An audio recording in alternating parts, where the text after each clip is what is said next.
नमस्कार। तो कभी सोचा है कि ये जो कुछ भी हमारे आसपास है, ये दीवार, ये हवा, यहाँ तक कि हम खुद, आखिर बनी किस चीज से है? चलिए आज एक ऐसी ही रोमांचक सफर पे चलते हैं। हम पदार्थ के सबसे छोटे हिस्से यानी परमाणु की दुनिया में उतरेंगे और देखेंगे कि इसकी संरचना को लेकर हमारी समझ कैसे पुराने विचारों से विकसित होकर आज के आधुनिक सिद्धांतों तक पहुंची। तो इस पूरी कहानी को आसानी से समझने के लिए हम अपनी यात्रा को इन 6 मुख्य पड़ावों में बांटेंगे। हम डाल्टन के समय से शुरू करेंगे, फिर थॉमसन, रदरफोर्ड, बोर और आखिर में पहुंचेंगे आधुनिक क्वांटम मॉडल तक और अंत में पूरे अध्याय का एक क्विक रिकैप भी करेंगे। ठीक है, तो सबसे बड़ा सवाल, एक परमाणु के अंदर आखिर है क्या? ये समझ लीजिए, एक ऐसी वैज्ञानिक पहेली है जिसे सुलझाने में दुनिया के बेहतरीन दिमागों को सदियां लग गईं। तो हमारी कहानी शुरू होती है 19वीं सदी की शुरुआत से।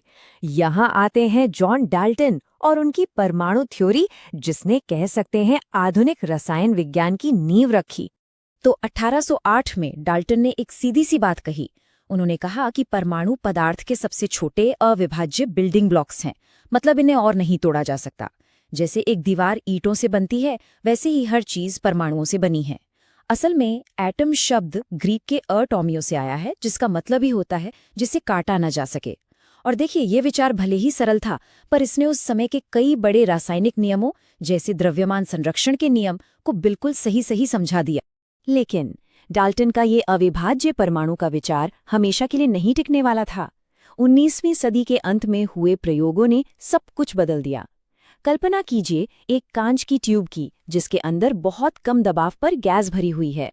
जब इससे हाई वोल्टेज करंट पास किया गया तो वैज्ञानिकों ने कुछ अजीब देखा। ट्यूब के नेगेटिव सिरे यानी कैथोड से पॉजिटिव सिरे यानी एनोड की तरफ एक अदृश्य किरण बह रही थी। और यही किरण, यही पहला सबूत थी कि परमाणु के अंदर भी कुछ छिपा हुआ है, एक उप परमाणुइक कण। तो इन प्रयोगों से क्या पता चला? सबसे जरूरी बात ये थी कि ये कण, जिन्हें बाद में इलेक्ट्रॉन नाम दिया गया, हमेशा नेगेटिव चार्ज वाले थे। और सबसे कमाल की बात, इससे कोई फर्क नहीं पड़ता था कि ट्यूब में गैस कौन सी है या कैथोड किस धातु का बना है। नतीजा हर बार वही था। इसका मतलब साफ था, एक ही मतलब हो सकता था इसका, कि इलेक्ट्रॉन किसी एक परमाणु की संपत्ति नहीं है, बल्कि ये सभी परमाणुओं का, आई रिपीट, सभी परमाणुओं का एक मौलिक, एक बुनियादी हिस्सा है।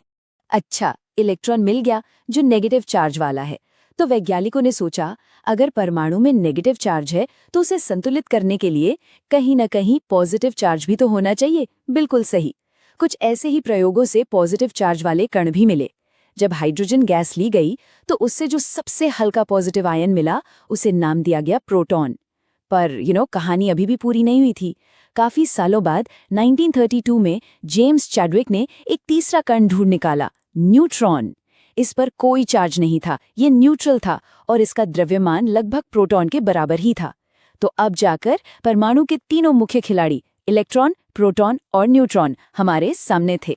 तो ठीक है, हमारे पास तीनों कण हैं, नेगेटिव चार्ज वाला इलेक्ट्रॉन, पॉजिटिव चार्ज वाला प्रोटॉन और न्यूट्रल न्यूट्रॉन। पर सवाल ये था कि ये एक परमाणु के अंदर रहते कैसे हैं, व्यवस्थित कैसे हैं? इसका पहला प्रयास किया जे थॉमसन ने। तो 1898 में जे थॉमसन ने पहला परमाणु मॉडल पेश किया। उन्होंने कल्पना की कि परमाणु एक ठोस गोला है, पूरा का पूरा पॉजिटिव चार्ज से भरा हुआ, और जो नेगेटिव इलेक्ट्रॉन है वो इसमें ऐसे ही कहीं कहीं धंसे हुए हैं, बिल्कुल वैसे जैसे एक तरबूज में उसके बीज या एग पुडिंग में किशमिश। इसीलिए इस मॉडल का नाम पड़ा प्लम पुडिंग मॉडल। देखिए, इस मॉडल ने एक चीज तो सही बताई कि परमाणु इलेक्ट्रिकली न्यूट्रल क्यों होता है, पर जैसा कि अक्सर विज्ञान में होता है, ये मॉडल ज्यादा दिन चलने वाला नहीं था। और अब आती है कहानी में एंट्री अर्नेस्ट रदरफोर्ड की। उनका एक ऐसा प्रयोग जिसने थॉमसन के मॉडल को हमेशा के लिए गलत साबित कर दिया। ये विज्ञान के इतिहास के सबसे महत्वपूर्ण प्रयोगों में से एक माना जाता है। तो रदरफोर्ड और उनके छात्रों ने किया क्या? उन्होंने एक बहुत ही पतली सोने की पन्नी ली, एक गोल्ड फॉइल, और उस पर उन्होंने हाई एनर्जी पॉजिटिव चार्ज वाले अल्फा कणों की बौछार कर दी। ये अल्फा कण हीलियम के नाभिक होते हैं। अब थॉमसन के प्लम पुडिंग मॉडल के हिसाब से सोचिए, पॉजिटिव चार्ज तो पूरी परमाणु में फैला हुआ था, तो उन्हें लगा कि ये भारी अल्फा कण उस पतली सी फॉइल से सीधे सीधे निकल जाएंगे, बिना ज्यादा मुड़े, जैसे एक गोली टिश्यू पेपर से निकल जाती है। लेकिन जो परिणाम आए वो बिल्कुल अप्रत्याशित, बिल्कुल हैरान करने वाले थे। हाँ, ज्यादातर अल्फा कण तो सीधे निकल गए जैसा सोचा था, पर कुछ कण छोटे छोटे कोणों पर मुड़ गए। और सबसे चौंकाने वाली बात, लगभग 20,000 में से एक कण 180 डिग्री पर टकराकर वापस आ गया। ये उतना ही अविश्वसनीय था जैसे आप एक टिश्यू पेपर पर गोली चलाएं और वो वापस आकर आपको ही लग जाए। इमेजिन कीजिए। तो इन चौंकाने वाले परिणामों से रदरफोर्ड ने क्या निष्कर्ष निकाले? उन्होंने 3 बड़ी बातें कही। नंबर 1, चूंकि ज्यादातर कण सीधे निकल गए, इसका मतलब परमाणु का ज्यादातर हिस्सा खाली है, एम्प्टी स्पेस। नंबर 2, कुछ कण मुड़े, इसका मतलब वो किसी बहुत ही शक्तिशाली पॉजिटिव चार्ज से टकराए होंगे, क्योंकि पॉजिटिव पॉजिटिव एक दूसरे को दूर धकेलते हैं। और नंबर 3, सबसे महत्वपूर्ण, चूंकि कुछ कण सीधे वापस उछल गए, इसका मतलब परमाणु का सारा पॉजिटिव चार्ज और लगभग सारा द्रव्यमान एक बहुत ही छोटी, बहुत ही सघन जगह पर केंद्रित होना चाहिए। और इस जगह को उन्होंने नाम दिया नाभिक, यानी न्यूक्लियस। तो देखा, ये हमारी समझ में कितना बड़ा बदलाव था। कहाँ थॉमसन का पुडिंग जिसमें सब कुछ फैला हुआ था, और कहाँ रदरफोर्ड का मॉडल जिसमें एक छोटा सा भारी पॉजिटिव नाभिक केंद्र में है और इलेक्ट्रॉन उसके चारों तरफ बहुत दूर परिक्रमा कर रहे हैं, बिल्कुल एक छोटे से सौरमंडल जैसा। परमाणु अब ज्यादातर खाली जगह था। लेकिन रदरफोर्ड का मॉडल परफेक्ट नहीं था। इसमें एक बहुत बड़ी गड़बड़ थी। उस जमाने की क्लासिकल भौतिकी कहती थी कि जब भी कोई आवेशित कण, जैसे कि इलेक्ट्रॉन, घूमता है तो उससे लगातार ऊर्जा विकिरणित करनी चाहिए, मतलब उससे लगातार ऊर्जा निकलनी चाहिए। अगर ऐसा होता तो इलेक्ट्रॉन धीरे धीरे अपनी ऊर्जा खोता जाता, उसका रास्ता सर्पिल होता जाता और बूम, वो नाभिक में जाकर गिर जाता। पर हम जानते हैं कि परमाणु स्थिर होते हैं, वो ऐसे ढहते नहीं हैं। तो क्यों? इस समस्या को सुलझाने के लिए 1913 में आए नील्स बोर। उन्होंने एक बहुत ही साहसिक कदम उठाया।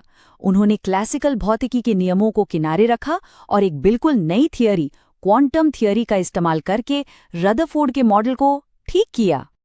अच्छा, बोर के मॉडल को समझने से पहले मैक्स प्लैंक का एक क्रांतिकारी विचार समझना जरूरी है। प्लैंक ने कहा कि ऊर्जा पानी की तरह लगातार नहीं बहती, बल्कि वो क्वांटा नाम के छोटे छोटे असतत पैकेट में निकलती या अवशोषित होती है। सरल भाषा में सोचिए कि आप एक रैंप पर नहीं चल रहे जहां कहीं भी खड़े हो सकते हैं, बल्कि आप एक सीढ़ी पर चढ़ रहे हैं जहां आप सिर्फ पहले, दूसरे या तीसरे पायदान पर ही हो सकते हैं, बीच में कहीं नहीं। ऊर्जा के भी ऐसे ही फिक्स्ड लेवल्स होते हैं और हर पैकेट की ऊर्जा उसकी आवृत्ति पर निर्भर करती है, जैसा कि सूत्र E=h दिखाता है। तो इस क्वांटम विचार का उपयोग करते हुए बोर ने कुछ नियम बनाए। उन्होंने कहा, पहली बात, इलेक्ट्रॉन नाभिक के चारों तरफ कहीं भी नहीं घूम सकते। वो सिर्फ कुछ खास फिक्स्ड कक्षाओं में ही घूम सकते हैं, जिन्हें स्थिर अवस्थाएं कहते हैं, और जब तक वो इन कक्षाओं में है वो कोई ऊर्जा नहीं खोएंगे। दूसरी बात, इलेक्ट्रॉन ऊर्जा तभी अवशोषित या उत्सर्जित करेगा जब वो एक कक्षा से दूसरी कक्षा में कूदेगा।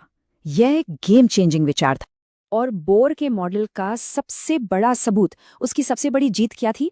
वो ये थी कि इस मॉडल ने हाइड्रोजन के लाइन उत्सर्जन स्पेक्ट्रम को एकदम सही सही समझा दिया। होता क्या है कि जब हाइड्रोजन गैस को ऊर्जा दी जाती है तो वो हर रंग की रोशनी नहीं निकालती, सिर्फ कुछ खास रंगों की रेखाएं दिखती हैं। बोर ने बताया कि हर रेखा का मतलब है कि एक इलेक्ट्रॉन एक उच्च ऊर्जा वाली कक्षा से निम्न ऊर्जा वाली कक्षा में कूद रहा है और इस प्रक्रिया में एक खास रंग की रोशनी छोड़ रहा है। ये एक बहुत बड़ी सफलता थी। तो बोर का मॉडल एक बहुत बड़ा कदम था, इसमें कोई शक नहीं। लेकिन विज्ञान हमेशा आगे बढ़ता है। ये मॉडल भी परफेक्ट नहीं था। जैसे ही हम हाइड्रोजन से बड़े परमाणुओं पर गए जिनके पास एक से ज्यादा इलेक्ट्रॉन थे, ये मॉडल काम करना बंद कर देता था।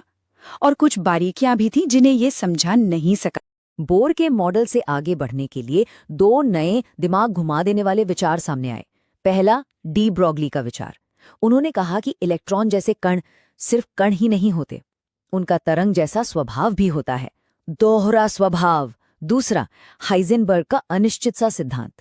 ये कहता है कि हम एक ही समय पर एक साथ किसी इलेक्ट्रॉन की सटीक स्थिति और उसकी सटीक गति दोनों को कभी नहीं जान सकते। असंभव।